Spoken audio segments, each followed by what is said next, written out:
On va commencer ce bulletin avec une nouvelle de dernière heure. À Pont-Rouge, il y a un jeune homme dans la vingtaine qui est disparu dans la rivière Jacques-Cartier. Pierre-Antoine est là pour nous. Il y a une vaste opération de recherche qui est en cours en ce moment.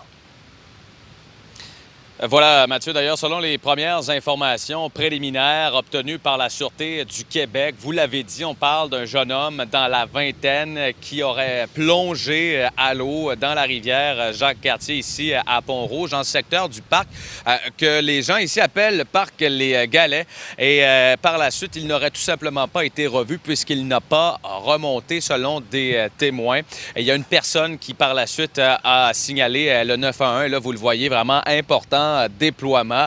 Il y a les pompiers qui sont sur place également, une équipe de sauvetage nautique, nous dit-on. Il faut savoir que la rivière Jacques-Cartier, ce qu'on dit selon certains témoins que nous avons rencontrés, présente un certain fort débit à partir d'un secteur en particulier. C'est peut-être dans ce secteur que la personne que les policiers recherchent présentement aurait malheureusement tombé et n'aurait jamais finalement ressorti de la rivière Jacques-Cartier. Tout de suite, si vous voulez, je vais vous faire entendre certains témoignages qu'on a obtenus il y a quelques minutes à peine parce qu'il y a plusieurs personnes qui se trouvaient vraiment aux abords de la rivière Jacques-Cartier avec ce magnifique temps. Aujourd'hui, ils étaient environ une centaine et à l'arrivée des policiers des services d'urgence, vraiment, on a demandé à tout ce monde-là de sortir du secteur pour que les policiers et les équipes de sauvetage puissent procéder aux recherches en bonne et due forme et avoir tout l'espace nécessaire. Voici quelques réactions.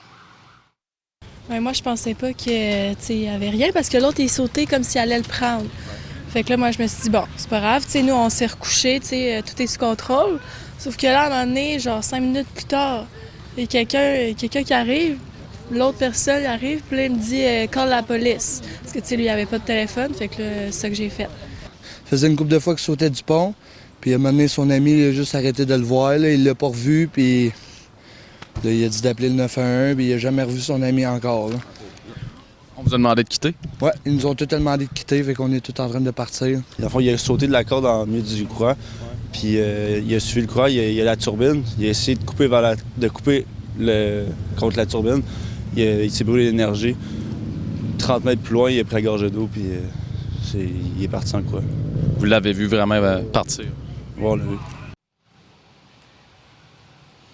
Alors, vous comprenez que ça semble être une situation très sérieuse. Le jeune homme qui est recherché depuis environ 13 heures cet après-midi. On dit que les recherches se poursuivent. Là, bien évidemment, on n'a eu aucun signe d'une quelconque civière ou du jeune homme en question. Alors, on reste sur place cet après-midi. Mathieu, je tiens à vous préciser que j'ai également eu au téléphone brièvement le responsable de la sécurité publique ici à Pont-Rouge et nous dit...